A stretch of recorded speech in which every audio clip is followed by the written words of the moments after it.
چراغ علم نبی ہر طرف جلائیں گے جہاں سے کفر کی تاریکیاں مٹائیں گے۔ حضرات محترم، 2 سال کے بعد اللہ کے فضل و کرم اور اس کی عطا سے ہمارا یہ روایتی اجلاس منعقد ہوا ہے۔ یہ 2 سال کیسے گزرے اس کی تفصیل میں جانے کا موقع نہیں ہے۔ جہاں آپ کے کاروبار کا نقصان کورونا جیسے وبائی مرض میں ہوا، وہیں سب سے بڑا نقصان مدارس عربیہ کا ہوا ہے، اور دین کی تعلیم میں بہت ساری رکاوٹیں آئیں۔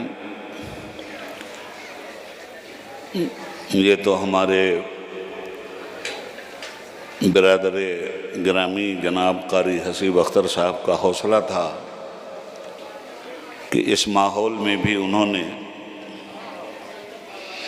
آپ کی فکر کی آبیاری کے لیے علم قرآن اور علم حدیث کا آب حیات آپ کے لیے مہیا فرمایا۔ طلبہ کی ایک کثیر جماعت جو بودستار میں ملبوس علم دین کی نمائندہ بن کر دارالعلوم قدرتیہ شاہ اعلیٰ سے حضرت مولانا حسیب اختر صاحب کی کاوشوں کے نتیجے میں اور اس مدرسے کے مدرسین، ملازمین، متوسلین کی قربانیوں کے نتیجے میں یہ رزلٹ آپ کے سامنے ہے۔ ماہ رمضان المبارک رحمت کی چادر بچھاتے ہوئے بہت ہی جلد مسلمانان عالم پہ سایہ فگن ہونے والا ہے۔ میں اپنی تقریر سے پہلے آپ سے ایک تحریک کر رہا ہوں کہ جہاں تک ممکن ہو سکے دام درم قدم سخن اس دارالعلوم کی علمی پشت کو اپنی قربانیوں سے بہت مضبوط کر دیجیے گا، تاکہ تعلیم دین کا یہ سلسلہ جو رواں دواں ہے، اس کے سامنے کوئی جہالت کا پتھر ٹک نہ سکے۔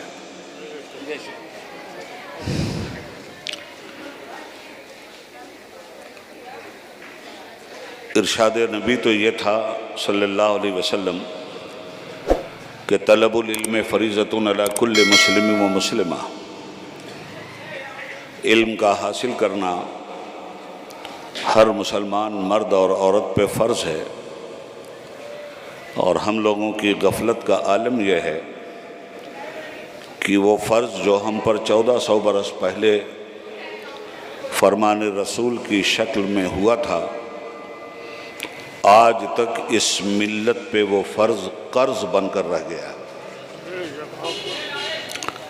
ہم صرف رسمی اور اسمی مسلمان بن کر رہ گئے ہیں۔ جی، ہمارا تعلق اسلام سے اس کے علاوہ کچھ نہیں دکھلائی دیتا کہ ماں باپ اور خاندان کے ذریعے ایک مذہب سے تعارف حاصل ہوا، اور ہم اسی مذہب کے قائل بن کر اپنے اسم اور اپنی رسم کو نبھا رہے ہیں۔ صحیح معنوں میں اگر پوری امت مسلمہ نے قرآن کریم کو پڑھا ہوتا تو قرآن کریم رہنمائی کا وہ نور اپنے دامن میں رکھتا ہے کہ آج اس ملت کو دنیاوی اور اخروی امور کو سمجھنے میں کوئی کمی واقع نہیں ہوتی۔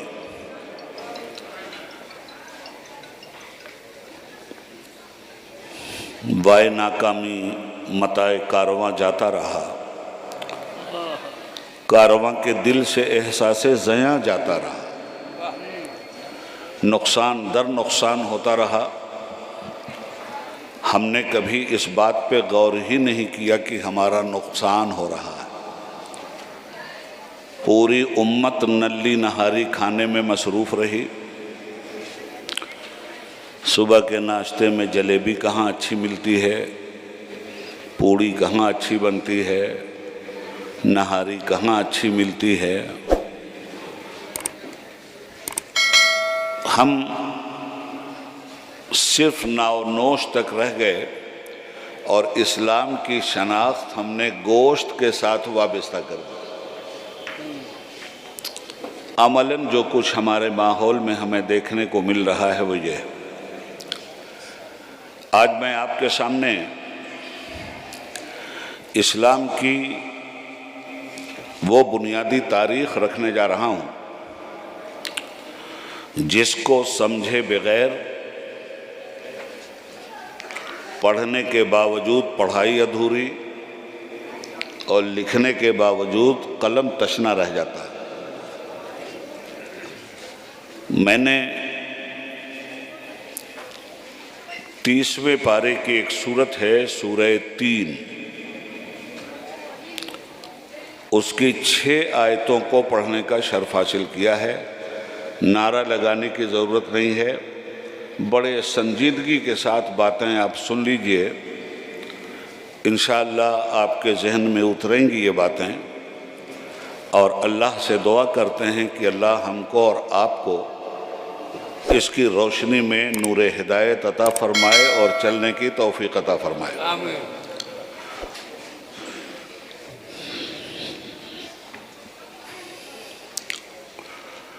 آج کی گفتگو کا عنوان ہے حیات نظام انسانی، اور جب تک حیات نظام انسانی کو ہم سمجھ نہیں لیتے تب تک آدمیوں پر انسانیت کا بند دروازہ نہیں کھلتا۔ میں بھی محنت کروں گا اور آپ سے بھی محنت کرواؤں گا، دل دماغ کو ذرا سا بھی اگر آپ نے ادھر ادھر کر دیا، مجھے تو میرے خلوص کا ثواب انشاءاللہ مل ہی جائے گا، مگر آپ کی رات ضائع نہ ہو، مجھے اس کا خوف آتا ہے۔ قرآن کریم کی تلاوت کرتے ہیں اور گزر جاتے ہیں، کبھی ہم یہ نہیں سوچتے کہ قرآن ہم سے کہتا کیا ہے۔ 2 بنیادی باتیں ذہن میں رکھ لیجئے گا۔ ہمارے سامنے 2 اہم عنصر ہیں ہماری دینی تقویت کے، ایک کا نام قرآن ہے اور دوسرے کا نام نماز ہے، اور یہ دونوں ہم پر لازم و ملزوم ہیں۔ قرآن کی تلاوت بھی ہم پر فرض ہے اور نماز کی اقامت بھی ہم پر فرض ہے۔ جب ہم نماز پڑھتے ہیں تو ہم اللہ سے بات کرتے ہیں، اور جب ہم قرآن پڑھتے ہیں تو اللہ ہم سے بات کرتا ہے۔ جس قوم کو یہی نہ معلوم ہو کہ وہ اللہ سے بات کیا کرتی ہے نماز پڑھنے کے باوجود، اور جس قوم کو یہ نہ معلوم ہو کہ اللہ ہم سے کیا بات کرتا ہے قرآن پڑھنے کے باوجود، آپ مجھے بتائیے کہ اس قوم کو نماز سے کون سی ہدایت ملنے والی ہے اور قرآن سے کون سی ہدایت ملنے والی ہے؟ نماز و قرآن سے ہدایت اسی وقت مل سکتی ہے جب طلب ہدایت بھی آپ کے اندر موجود ہو، اور طلب ہدایت کی تڑپ اس وقت تک نہیں پیدا ہو سکتی جب تک ہدایت کے معنی اور مفہوم سے آپ اچھی طرح آشنا نہ ہو جائیں۔ تھوڑی سی کٹھن ڈگر پہ لے جا رہا ہوں آپ کو، مگر بنیادی ضرورت ہے یہی۔ تو آئیے ہم آج قرآن کریم کی چند آیتوں کی سیر کرتے ہیں۔ اور اسی کی روشنی میں قرآن سے نور ہدایت طلب کرتے ہیں۔ اللہ رب العالمین فرماتا ہے والتین، میں قسم یاد کرتا ہوں انجیر کی، والزیتون، اور میں قسم یاد کرتا ہوں زیتون کی، وطور سینین، اور مجھے قسم ہے طور پہاڑ کی، وہذا البلد الامین، اور میں قسم یاد کرتا ہوں شہر مکہ کی۔ سورہ 3 میں اللہ تعالیٰ نے 4 چیزوں کی قسم یاد کی، جس میں ایک پہاڑ ہے، ایک شہر ہے، 2 درخت ہیں۔ ہم عام انسانوں کی یہ عادت ہے کہ ہم بے جوڑ قسمیں نہیں کھاتے، اور ان 4 آیتوں میں ہمیں قسمیں بے جوڑ دکھائی دیتی ہیں۔ کیا کہنا ہے، واہ واہ واہ۔ درخت کی قسم، پہاڑ کی قسم، شہر مکہ کی قسم، زیتون کی قسم، انجیر کی قسم، جوڑ کیا ہے اس میں؟ اور قرآن کا کمال یہ ہے کہ بے جوڑ باتیں قرآن کبھی کرتا ہی نہیں، ہر آیت دوسری آیت کے ساتھ ارتباطی نہریں لے کے چلتی ہیں۔ تو ان کا جوڑ کیا ہے؟ ان کا جوڑ 5ویں آیت میں آتا ہے، لَقَدْ خَلَقْنَا الْإِنسَانَ فِي أَحْسَنِ تَقْوِيمٍ، ہم نے انسان کو بہترین کیمیائی اجزاء کے ساتھ پیدا کیا۔ کیا کہنا ہے، واہ واہ۔ معلوم یہ ہوا کہ یہ جو 4 آیتیں پیچھے پڑھی گئی ہیں، ان 4 آیتوں کا تعلق سیدھا انسان سے ہے۔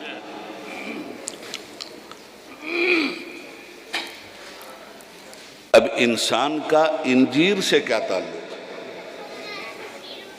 دیکھیے کیسی بات قرآن کر رہا ہے، خوب سمجھیے گا اس بات کو، کسی جذباتی تقریر سے آپ کا کوئی فائدہ نہیں ہونے والا ہے۔ قرآن کریم کہہ کیا رہا ہے اسے سمجھیے۔ والتین، میں قسم یاد کرتا ہوں انجیر کے درخت۔ اب انجیر کے درخت کا انسان سے کیا تعلق؟ ہمیں ابتدائے آفرینش میں جانا ہوگا، جب اس انسان کو آدم کی شکل میں پیدا کیا گیا تھا، اور اس انسان کا نام آدم رکھا گیا تھا، اور پہلے ہی آدمی کو نبوت سے بھی سرفراز کیا گیا تھا۔ فرمایا گیا وَإِذْ قَالَ رَبُّكَ لِلْمَلَائِكَةِ إِنِّي جَاعِلٌ فِي الْأَرْضِ خَلِيفَةً، یاد کرو اس زمانے کو جب ہم نے فرشتوں سے کہا کہ میں زمین میں خلیفہ بھیجنے والا ہوں۔ یہ خلیفہ کیا ہوتا ہے؟ یہ نائب السلطنت ہے پروردگار عالم کا، بے شک۔ یہ صاحب سلطنت نہیں ہے، یہ نائب السلطنت ہے۔ خدا کے حکم سے زمین پر خدا کے قانون کو غالب کرنے کے لیے اس کا انتخاب ہوا ہے۔ حکمرانی بھی اس کو بخشی گئی ہے تھوڑے سے تصرف اور اختیار کے ساتھ، مگر یہ حکمرانی عطائی ہے، مقصد ہے کہ جو پروردگار کا حکم ہے خلیفہ اس پہ عمل بھی کرے اور اللہ کے بندوں کو اس پر عامل بھی بنائے۔ یہ تو ہے خلافت کا مطلب۔ آدم علیہ السلام کو رکھا کہاں گیا؟ وہاں وہ بچے شور مچا رہے ہیں، منع کرو ان کو۔ آدم علیہ السلام کو رکھا کہاں گیا؟ جنت میں۔ آپ سب لوگ جانتے ہیں جنت کی نعمتوں کا جو حدیث شریف میں ذکر آیا ہے، جنت کی ادنا نعمت کا مقابلہ کائنات عالم کی ظاہری ساری نعمتیں مل کر بھی نہیں کر سکتی۔ یہ ہے جنت اللہ رب العالمین کا اعلیٰ ترین انعام صالحین کے لیے۔ جنت میں انسان کو رکھا۔ اب جنت میں کیا کیا ہے، جب قرآن پڑھیے تو پتہ چلے گا۔ جنت میں حور و غلمان بھی ہیں، جنت کی نہریں موتی زبرجد پر بہتی ہیں، جنت کی نہر پہ جو کوزے رکھے ہوئے ہیں جنہیں ہم اور آپ پیالہ کہتے ہیں، یہ موتی کے بنے ہوئے ہیں اور ستاروں کے برابر ہیں۔ جنت میں جس چیز کی خواہش ہوگی آپ کو، وَلَكُمْ فِيهَا مَا تَشْتَهِي أَنفُسُكُمْ وَلَكُمْ فِيهَا مَا تَدَّعُونَ، ابھی آپ کو کسی چیز کی خواہش ہوگی، وہ چیز آپ کے سامنے لہراتی ہوئی خود بخود آ جائے گی۔ جنت میں جنتیوں کے موتی کے محل، جنت کی آب و ہوا نہایت ہی پاکیزہ، جنت کی باد نسیم اور باد صبا کا مقابلہ دنیا کی باد نسیم اور باد صبا کر ہی نہیں سکتی۔ اتنے حسین ماحول میں جناب آدم علیہ السلام کو رکھا گیا۔ آدم علیہ السلام کو حکم ہوا کھاؤ پیو، مستی سے زندگی گزارو، کوئی کام کرنے کی ضرورت نہیں، کوئی پسینہ بہانے کی ضرورت نہیں، کوئی مشقت کرنے کی ضرورت نہیں۔ آدم علیہ السلام کو ساری آسائشیں حاصل تھیں، مگر معلوم نہیں کیا تھا کہ آنکھوں میں غمناک نمی بھی تھی۔ ساری آسائشیں حاصل تھیں، کیف و اضطراب کی لہریں اس کے باوجود اٹھ رہی تھیں۔ بزم نشاط میں بزم غم کی شہنائی بھی بج رہی تھی۔ فطرت آدم اور جبلت آدم مضطربانہ انگڑائیاں لے رہی تھی، بڑی پریشانی تھی۔ سب کچھ جسے بخش دیا گیا وہ مضطرب کیوں ہے؟ سب کچھ جسے دے دیا گیا اس کے دل میں درد کیوں ہو رہا ہے؟ اور درد ہونا لازمی تھا، اس لیے کہ درد دل کی نعمت سے ہی آدم کو نوازا گیا تھا، اور آدم کے پاس اگر درد دل نہ ہو تو وہ خاک کا پتلا تو ہو سکتا ہے، آدم نہیں ہو سکتا۔ درد دل کے واسطے پیدا کیا انسان کو۔ ایک اضطرابی کیفیت آدم علیہ السلام کے اندر تھی، سب کچھ تھا مگر کھوئے کھوئے سے رہتے۔ قدرت نے پوچھا، آدم کیا جنت کے نظارے تمہارا دل بہلانے کے لیے کافی نہیں ہیں؟ کیا یہ آبشار جنت تمہارے دل میں وجدان کی کوئی کیفیت نہیں پیدا کرتا؟ کہنے لگے، مالک میں فرشتہ نہیں ہوں، جس میرے اندر تو نے ایک دل پیدا کیا ہے جو دھڑکتا ہے، اس دل میں وصال کی آرزویں بھی ہیں اور فراق کے تڑپتے ہوئے جذبے بھی ہیں۔ وہ دل کبھی وصال کی منزل میں اپنی معراج طے کرتا ہے اور کبھی فراق کی منزل میں اپنے وجود کو کھو دیتا ہے۔ مولا، یہ جو تو نے لذت وصال و لذت فراق پیدا کیا ہے، اس کے سکون کا کوئی ذریعہ جنت میں نہیں ملتا۔ ایک ہلکی سی غشی کے ساتھ سلا دیا گیا آدم کو، اور 2 منٹ کے بعد آنکھ کھلوا دی گئی آدم کی۔ دیکھا کہ سامنے ایک پری پیکر کھڑی ہے، صنف نسواں کی شاہکار ہوا نامی ایک عورت نگاہوں کے سامنے کھڑی مسکرا رہی تھی۔ جذب درو جاگا، درد دل اٹھا، فراق و وصال کی معنویت سمجھ میں آئی۔ آدم مچلے اور فطرت آدم نسائیت کی طرف راغب ہوئی، فطرت آدم اپنے وصال کی طرف چلی۔ جو ہی وصال کا ہاتھ بڑھا کر ہوا کو چھونا چاہتے تھے، مشیت نے کہا، آدم رک جاؤ، تمہارے دل و دماغ کی تسکین ہم نے پیدا کیا، یہ وہ جنت جس کی ساری نعمتیں موجود تھیں تمہارا دل بہلا نہ سکی، تمہارے دل کے قرار کی منزل ہوا کی شکل میں ہم نے پیدا کر دیا ہے۔ آدم رکو، ابھی ہاتھ مت لگانا۔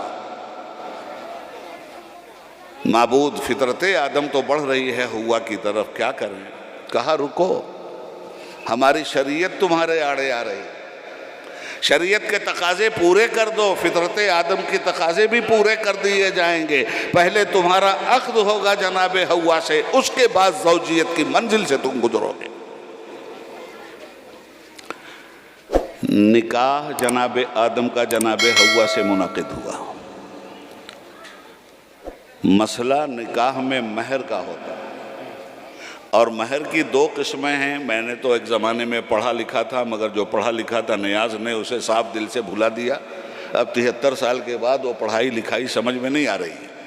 مگر یہ لوگ تو ابھی یہ اپنے ہاتھ پیر سے کمزور ہو گئے ہیں، علم و عمل سے کمزور نہیں ہیں۔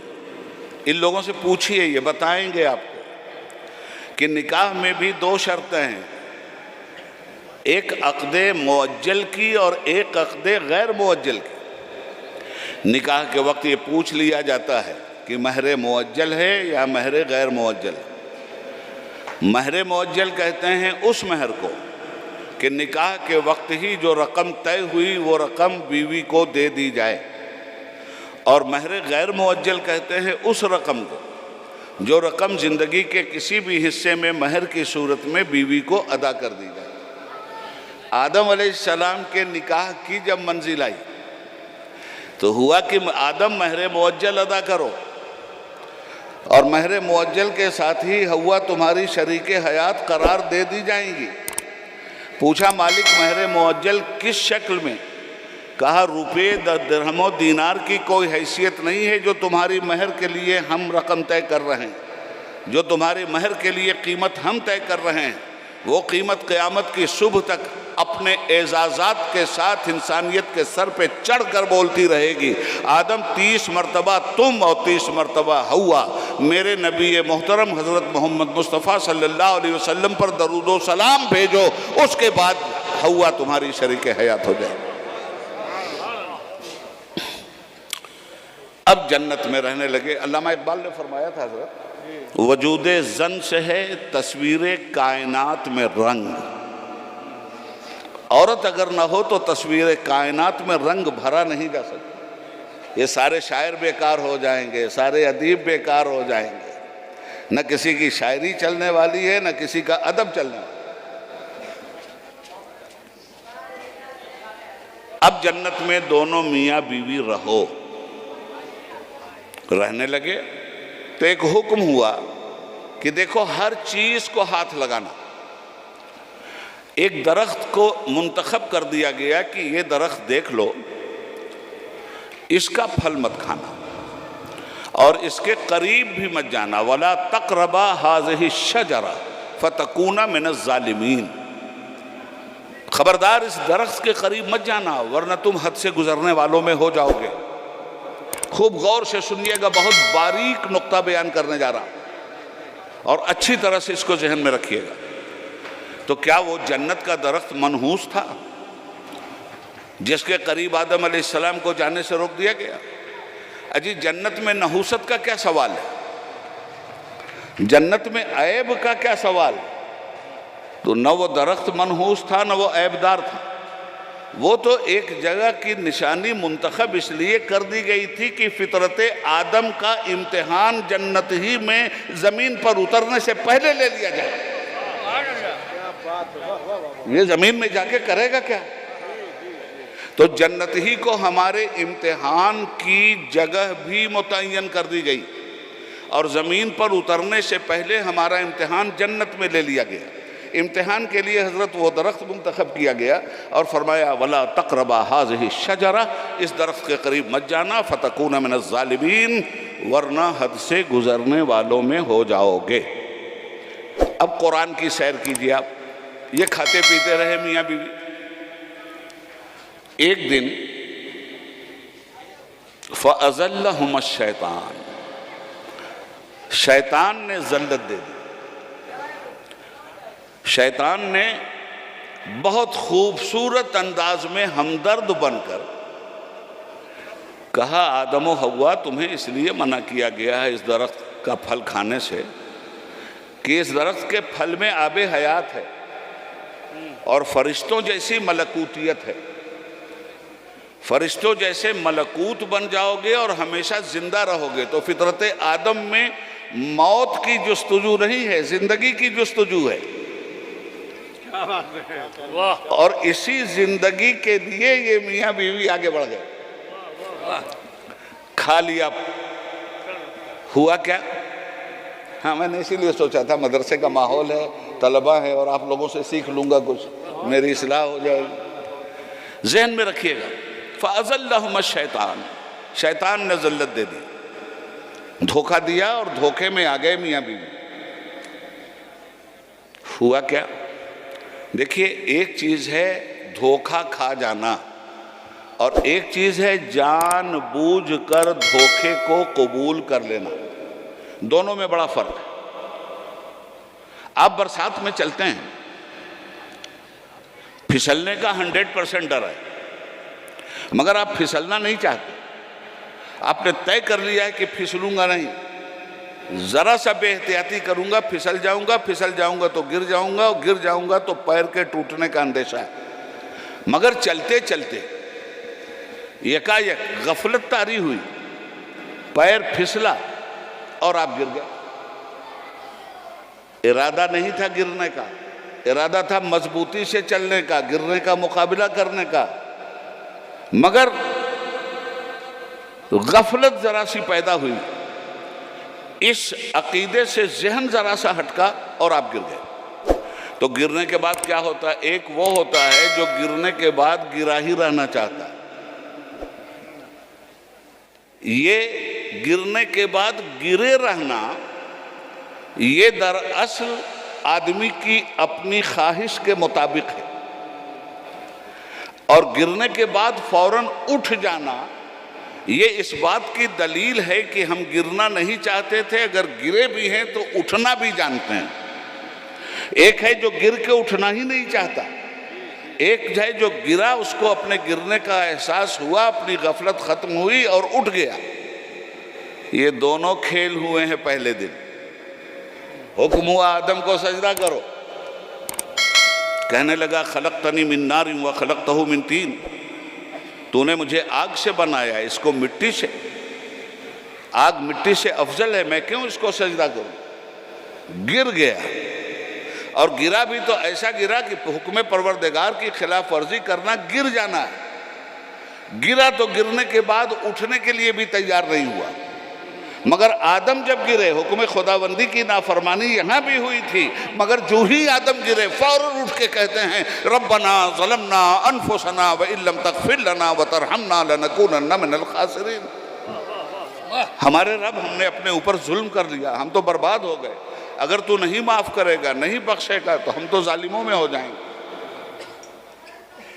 فتاب علیہ، ان کی توبہ اللہ نے قبول کر لی، کلمات سکھلائے ان کو توبہ کے۔ اب آدم علیہ السلام نے اور جناب حوا علیہ السلام نے جب یہ خلاف ورزی ان سے ہو گئی ذلت کی بنیاد پر، تو ہوا کیا؟ قرآن کریم سنو، قرآن کریم کہتا ہے کہ جو ہی لوگوں سے یہ حرکت سرزد ہوئی،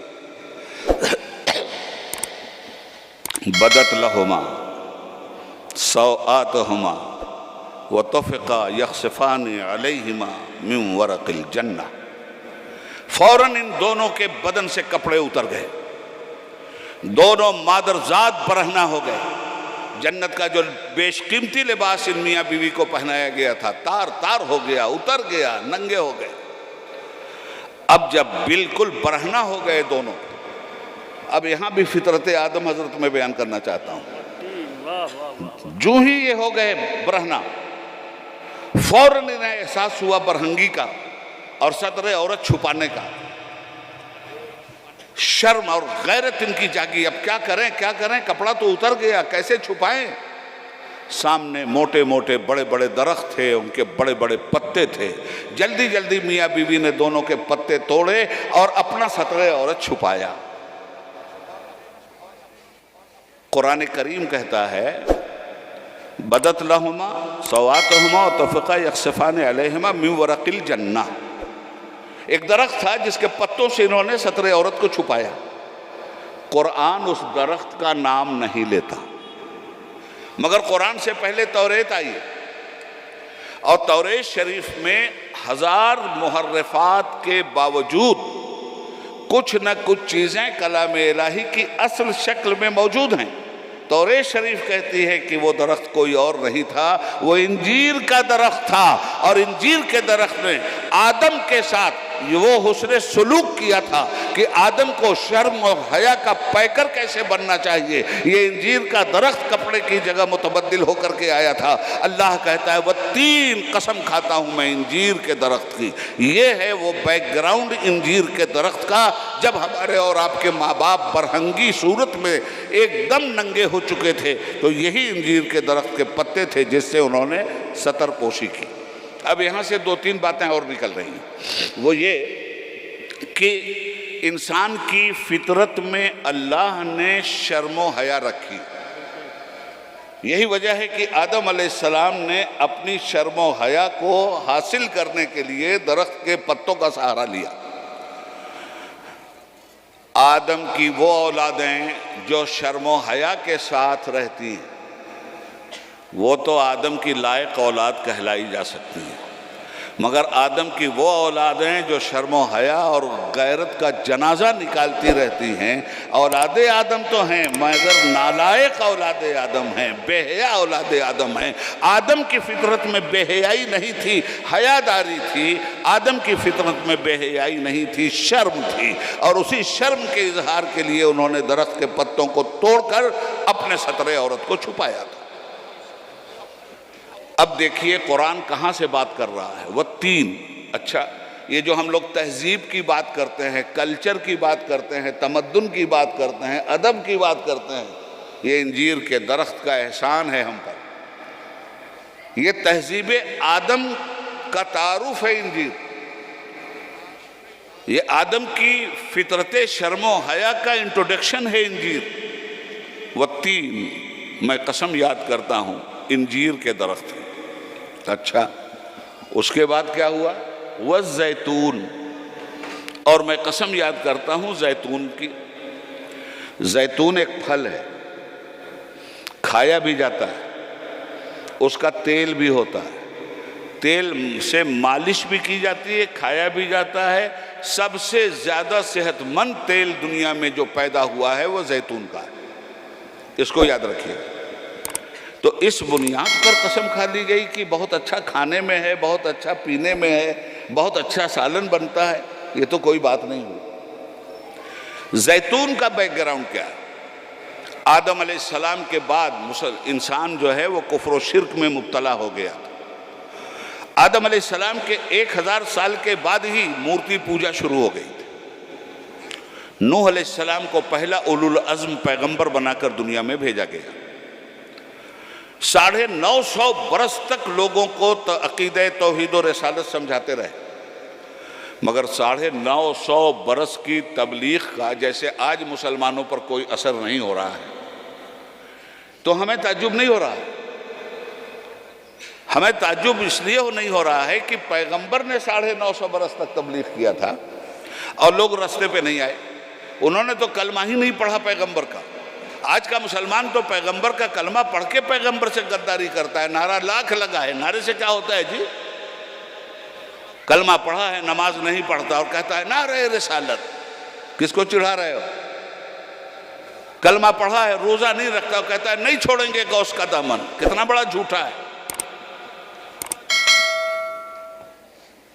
950 برس کے بعد ایک دن بد دعا کا ہاتھ اٹھا دیا جناب نوح نے. کہا مالک غارت کر ان کو. حکم ہوا، ہم نے ان کی تقدیر پر غارت گری کا قلم چلا دیا. نوح فکر کرو مومنین کی، اب ہم بھیجیں گے طوفان اور ان سبوں کو پانی میں ڈبا کے ماریں گے. مگر نوح تمہارا کچھ کلمہ پڑھنے والے بھی لوگ ہیں، ان کو بچانے کی تدبیر کرو. کہا مالک کیا تدبیر؟ کہا بتاتے ہیں. جبریل امین علیہ السلام کو بھیجا. کشتی کا پورا نقشہ جناب جبریل نے آسمانی انجینئر کی حیثیت سے تیار کیا، بنتی رہی کشتی، کافر مذاق اڑاتے رہے، نوح یہ کیا ہو رہا ہے؟ کہا طوفان آئے گا، سب لوگ تم تباہ ہو جاؤ گے، صرف مومنین بچیں گے، مذاق اڑتا رہا، وقت آ گیا، طوفان آیا، اور پانی کہاں سے آیا؟ دنیا میں سیلاب آتا ہے تو ندیوں سے آتا ہے، دنیا میں سیلاب آتا ہے تو دریا سے آتا ہے، دنیا میں سونامی آتی ہے تو سمندر سے آتی ہے۔ نوح علیہ السلام کا جو طوفان آیا تھا نہ سمندر سے آیا تھا، نہ دریا سے آیا تھا، نہ ندیوں سے آیا تھا، نہ جھرنوں سے آیا تھا، نہ نہروں سے آیا تھا، آگ کے تندور سے پانی کا سیلاب آیا تھا۔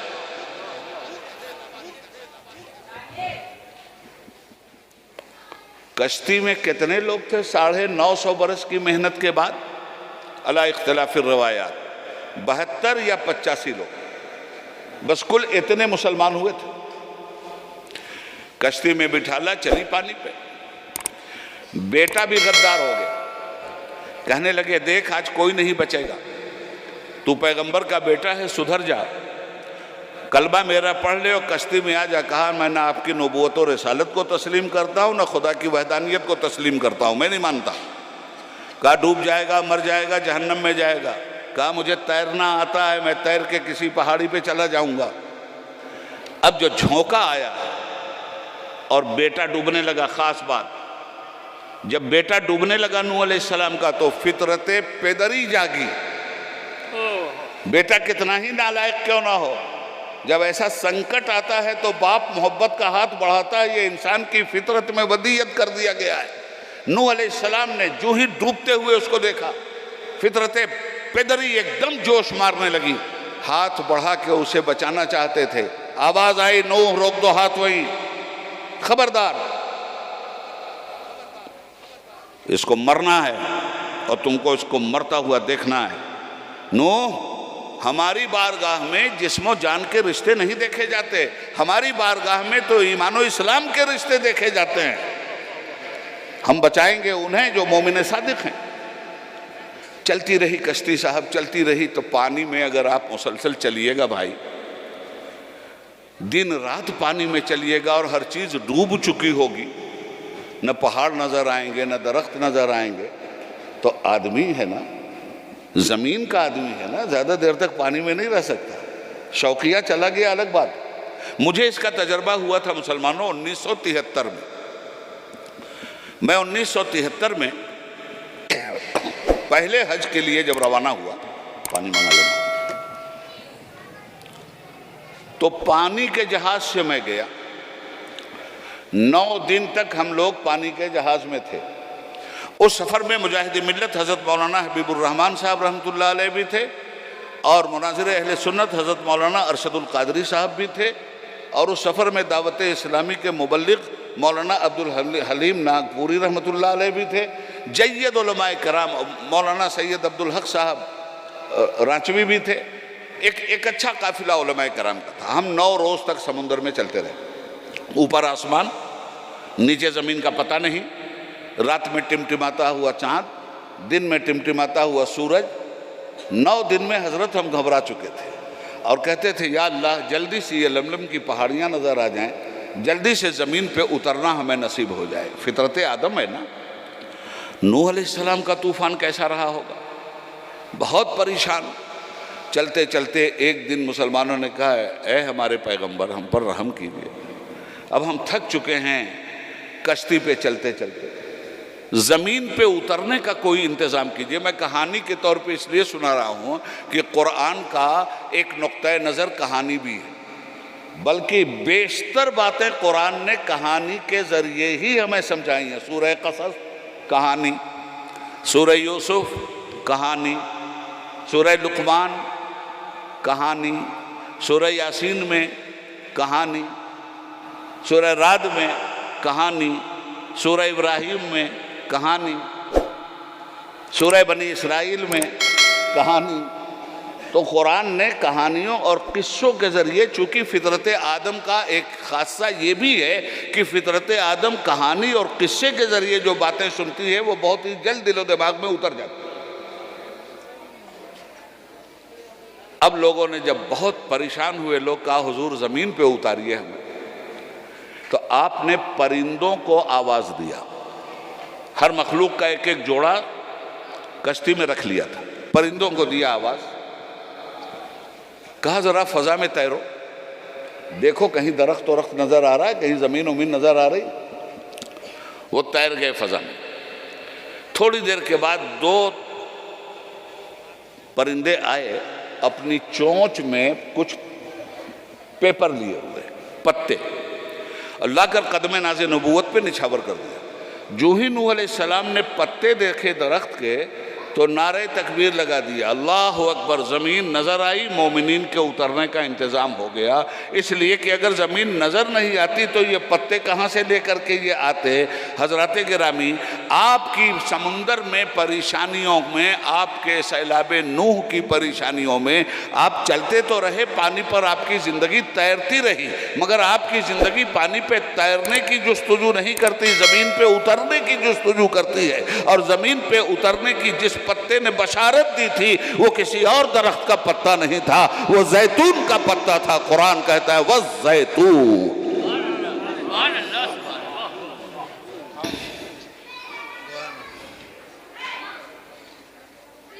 وَالطُّورِ سِینِین،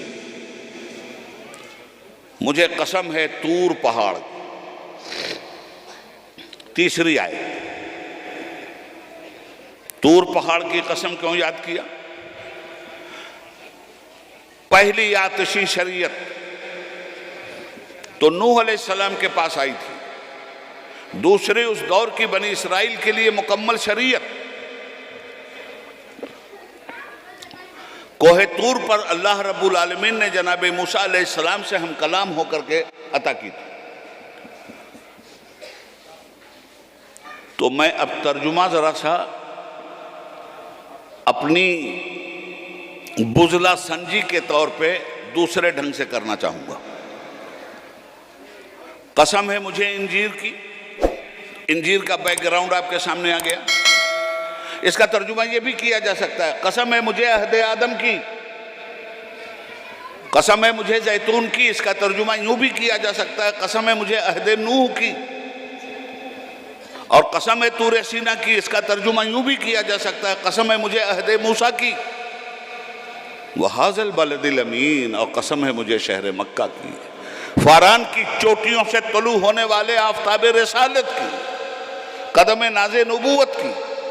لا اقسم بهذا البلد وانت حل بهذا البلد، یہ وہ شہر ہے جس کا نام مکہ ہے۔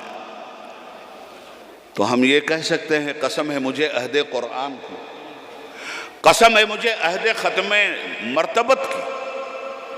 چاروں کی قسم ہو گئی، چاروں کا بیک گراؤنڈ سامنے آیا، مگر یہ بے جوڑ قسمیں جو دکھائی دے رہی ہیں ان کا جوڑ کیا ہے؟ 5ویں آیت، لَقَدْ خَلَقْنَا الْإِنسَانَ فِي أَحْسَنِ تَقْوِيمٍ، ہم نے انسان کو بہترین شکل و صورت میں پیدا کیا۔